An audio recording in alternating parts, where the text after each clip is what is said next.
है, इस पर नजर बनाए रखिएगा। फिलहाल शुक्रिया। आगे बढ़ेंगे। भारत में पिछले 2 साल में विमानों के जीपीएस सिस्टम के साथ 1991 बार छेड़छाड़ की घटनाएं हो चुकी हैं। सरकार ने गुरुवार को लोकसभा में ये जानकारी दी।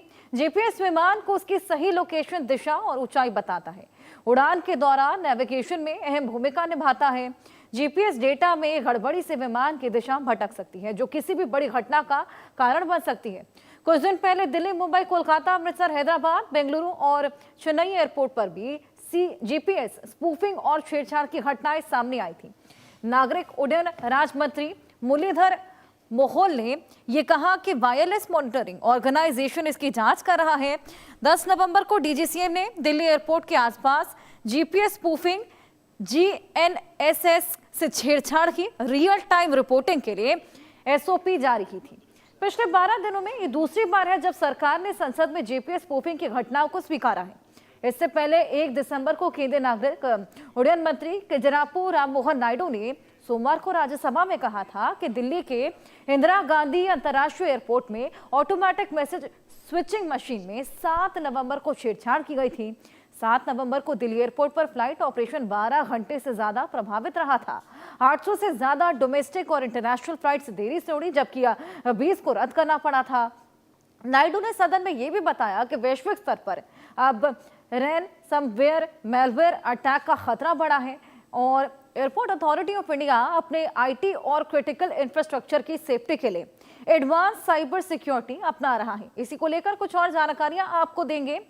जिस तरीके से ये पूरा मामला देखने को मिला है जीपीएस स्पूफिंग को लेकर, जो छेड़छाड़ की गई है, ये तमाम सवाल खड़े करता है।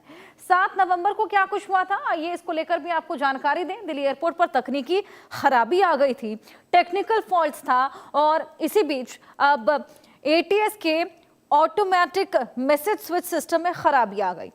ये ऑटोमेटिक मैसेजेस भेजता है। फ्लाइट ऑपरेशन 12 घंटे से ज्यादा इसकी वजह से प्रभावित रहा है और साथ ही डोमेस्टिक और इंटरनेशनल फ्लाइट्स इसकी वजह से देरी से उड़ी हैं। ये टेक्निकल ग्लिच 7 नवंबर को हुआ, खासा इंपैक्ट पड़ा था। 800 से ज्यादा फ्लाइट्स इसकी वजह से प्रभावित हुई थी, चाहे वो डोमेस्टिक हो या फिर वो इंटरनेशनल हो, और 200 फ्लाइट्स को रद्द भी करना पड़ा था। 20 फ्लाइट्स हैं जिनको रद्द करना पड़ा, लेकिन 200 से ज्यादा फ्लाइट्स इंपैक्ट हुई थी। सुबह 9 बजे सिस्टम में खराबी आ गई थी।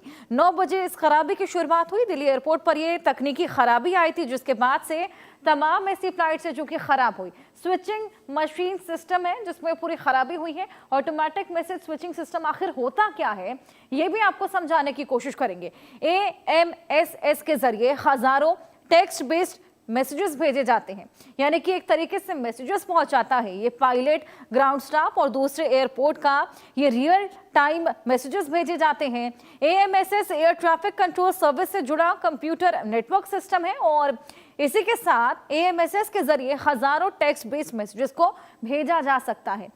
ये एक तरीके से कम्युनिकेशन बनाता है ग्राउंड स्टाफ के साथ में। पायलट, ग्राउंड स्टाफ, दूसरे एयरपोर्ट्स तक रियल टाइम मैसेजेस भेजता है ये। इसके अलावा इन मैसेज में क्या कुछ होता है ये भी आपको बताते हैं ग्राफिक्स के माध्यम से। हर फ्लाइट का पूरा रूट, ऊंचाई, फ्यूल आदि, कितना कुछ बचा हुआ भी फ्यूल, वो सब बताता है।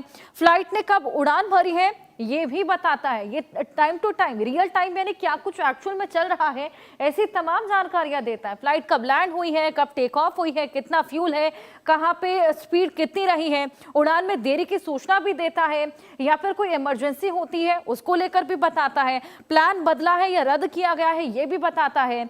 इसी के अलावा मौसम संबंधी अपडेट भी देता है। अगर मौसम में कोई फ्लक्चुएशंस होते हैं तो एएमएसएस के थ्रू में ये जानकारियां ग्राउंड स्टाफ को, जितने भी लोग इस फ्लाइट को ऑपरेट कर रहे हैं, चाहे वो ग्राउंड पर मौजूद हो, फ्लाइट के अंदर मौजूद हो या फिर एयरपोर्ट पे मौजूद हो, उन सबको जानकारियां मिलती रहती हैं और इसी से हादसे टलते हैं। एक तरीके से कम्युनिकेशन बनाता है ये सभी के बीच में। लेकिन अब इसी के बीच में अगर ये गड़बड़ियां पाई गई हैं तो वाकई ये बेहद बड़ा सवाल सेफ्टी को लेकर खड़ा हो जाता है।